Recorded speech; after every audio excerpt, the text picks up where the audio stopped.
हाय hello Pallavi Prashant daily व्लॉग्समध्ये तुमच्या सगळ्यांचं खूप मनापासून स्वागत. तसं तर लॉंग व्हिडिओ मी खूपच दिवसांनी शूट करते, असं रोज रोज मला किंवा आठवड्यातून एकदा पण जमत नाही आणि आज मी खूप दिवसांनी तुमच्यासोबत हा लॉंग व्हिडिओ शेअर करते आहे.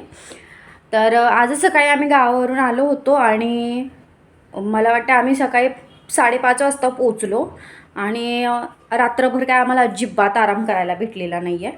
त्याच्यामुळे घरी आल्यानंतर थोडा वेळ झोपलो आणि हे ऑफिसला जायचं होतं म्हणून मी उठले आणि त्याच्यानंतर परत नाश्ता पाणी वगैरे सगळं केलं आणि झोपलेलो आणि आता वाजले 3:30-4 वाजलेत. आता मी फक्त तोंडावर पाणी मारलं आहे आणि फ्रेश वगैरे काहीच झालेली नाही आहे. विचार केला आधी घरात सगळी साफसफाई करावी, कारण आठवडाभर गावी होते त्याच्यामुळे घरामध्ये भरपूरच धूळ माती कचरा आलेला आहे आणि पसारा सगळा इकडे तिकडे पडलेला आहे. आधी विचार केला तो सगळा साफ करावा आणि मग नंतर छान फ्रेश व्हावं. तर बघूयात घरामध्ये किती पसारा झाला. आधी तुम्हाला मी दाखवते माझ्या गॅलरीची अवस्था तर अशी काय बेकार झालेली आहे. आमचा एरिया पूर्ण कन्स्ट्रक्शन एरिया असल्यामुळे गॅलरीमध्ये आणि घरामध्ये एवढी धूळ आणि माती येते ना, आणि घराची अवस्था खूप खराब होते. म्हणजे रोज साफ नाही केलं ना तरी खूप धूळ माती आलेली असते. आणि बघा गॅलरीमध्ये पण इतकी माती आलेली आहे आणि घरामध्ये पण शोकेस टेबल सगळं खराब झालेलं आहे. किचनमध्ये सुद्धा असा पसारा पडलेला आहे. आणि हां, हे तर दाखवायचं राहिलंच, माझ्या मम्मीने मला दिलेले आईने वेळी स्टँडवर येऊन तिने मला कंदी पेढे आणि लाडू घेऊन दिलेत. तिला मी म्हटलं मी मुंबईला माघारी निघाले, मग ती घरून मला खास भेटायला आलेली बस स्टेशनवर. आणि त्याच्यानंतर बेडरूमची अवस्था पण बघा तुम्ही, सगळीकडे नुसते कपडे पडलेले आहेत, पसारा पडलेला आहे. आणि प्रिशू पण झोपली होती, तोपर्यंत म्हटलं पटकन साफसफाई करूयात. सगळ्यात पहिली सुरुवात मी गॅलरीपासून केली. आणि माझ्याकडे जास्त काय प्लांट्स लावलेले नाही आहेत, तो मोजकेच आहेत, म्हणजे 4च आहेत. कारण मी आधी सुरुवातीला लावायचे ना तेव्हा एक पण प्लांट माझ्या घरात येत नव्हता. जे लावायचं ते सुकून जायचं. मग त्याच्यानंतर मी काही जास्त लावले नाहीत, पण आता बऱ्यापैकी चांगले येत आहेत म्हणून मी विचार करते की अजून मी प्लांट्स थोडे लावेन.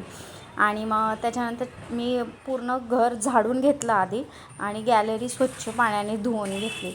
आणि हा जो तुम्ही वॉकर बघितला असाल ना ब्लू कलरचा, तो तर मी नुसता घेतला आहे आणि त्याला असंच ठेवला आहे, कारण प्रिशू त्याच्यामध्ये एकदासुद्धा बसलेली नाही आहे त्या वॉकरमध्ये. मी हा विचार करून घेतलेला की ती त्या वॉकरमध्ये बसून चालायला शिकेल, पण ती बिना वॉकरचीच चालायला शिकली. त्याच्यानंतर मी बेडरूमची गॅलरी साफ करायला आले, तर ह्या मॅडम मला इथं दिसल्या. बघून मी घाबरलेच डायरेक्ट अचानक. मग तिला आधी मी मला हिला पळवून लावते आणि मग साफ करते. मग तिला मी झाडूनी कशी बशी पळवली तिथून आणि मग त्याच्यानंतर मग मी पुन्हा गॅलरी साफ करून घेतली. मला पालीची इतकी भीती वाटते ना, खूप म्हणजे खूप भीती वाटते. मला चला आता गॅलरी तर झाल्यात आणि घर पण साफ झालं, तर आता फक्त पसारा आवरून घेऊयात बेडरूममधला. आणि प्रिशू पण आता 1 वर्षाची झाली आहे, तर बऱ्यापैकी ती एकटी काय ना काहीतरी घेऊन खेळते. त्याच्यामुळे थोडासा आराम आहे मला, भरपूर वेळ मिळतो. भरपूर म्हणजे थोडाच वेळ मिळतो, कारण तिचं पण एक लिमिट आहे. जास्त वेळ खेळली ना की ती पण वैतागते मग एकटी. म्हणजे ती काय ना काहीतरी उचलत असते. आणि त्याच्यानंतर आपण बाहेर जातो फिरायला किंवा कुठे पण, मग वेगवेगळ्या पिशव्या असणार, तर त्या पिशव्यांमधून एक एक एक एक डायपर बाहेर निघत होते आणि ते मी गोळा करून ठेवत होते सगळीकडे. तिची खेळण्याची पिशवी उचलली तर ती तिला उचलून देत नव्हते, म्हणजे तिला खेळण्याची पिशवी तिला तिथंच पाहिजे होती. म्हणजे मी पसारा आवरत होते पण तिला तो पसारा परत परत करायचा होता, कारण तिला ती खेळणी परत काढायची होती. मग मी ती खेळणी तिथंच ठेवून दिली आणि बाकीचा सगळा पसारा आवरून घेतला.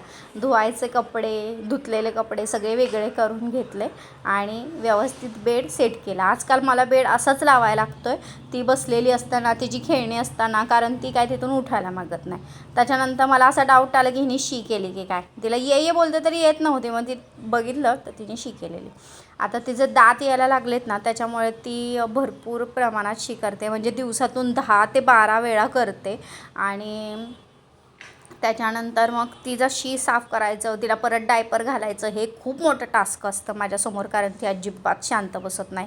इतकी वळवळी आहे ना ती, खूप वळवळी आहे. मग तिला साफ केलं. मग त्याच्यानंतर म्हटलं पटकन लादी पुसून घेते, ती जोवर खेळते तोवर, नाहीतर मग तिची परत किरकिर चालू होईल. म्हणून मी पटकन सगळी लादी पुसून घेतली. घर कसं स्वच्छ झालं ना की आपल्याला पण आतून मग फ्रेश वाटतं, घरात पूर्ण साफसफाई असेल तर. आणि जर नसेल ना तर पायाला सगळी धूळ मातीच लागते, असा एरिया बेकार आहे ना हा. मग वेळ झाला, प्रिशूची किरकिर चालू झाली.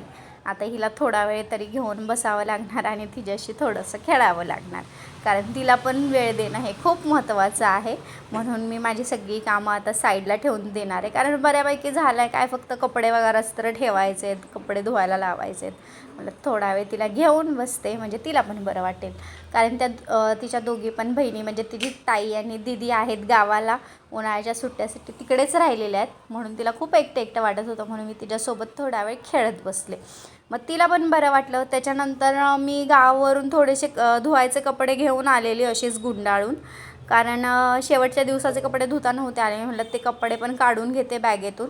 आणि बॅग काय मी आत्ताच लावणार नव्हते, कारण मला कपाटसुद्धा आवरायचं, तेव्हाच मी बॅगेतले कपडे लावणार आहे. मग मी कपडे सगळे धुवायला लावले. आणि त्याच्यानंतर मी म्हटलं चला थोडा वेळ 5-10 मिनिट बसते. थोडा बसायला गेले तर बापरे, सोप्याच्या साईडला मला ही दुसरी अजून एक पाल दिसली आणि घाबरलेच, अचानक दचकलेच तिला बघून. मग दिशूला मी थोडा वेळ हे गाणं लावून दिलं. आणि तिला ना आजकाल ह्या गाण्याचं वेडच लागलेलं आहे, आणि ती गाणं बघून पण आता असा थोडा थोडा डान्स करायला लागलेली आहे. म्हणून मी तिला ना गाणी लावून दिली थोडा वेळ. आणि मला ती गाणी बघते, तोपर्यंत आपण फ्रेश होऊयात. तर आजचा असा दिवस गेलेला माझा. तर भेटूयात नेक्स्ट ब्लॉगमध्ये, तोपर्यंत बाय.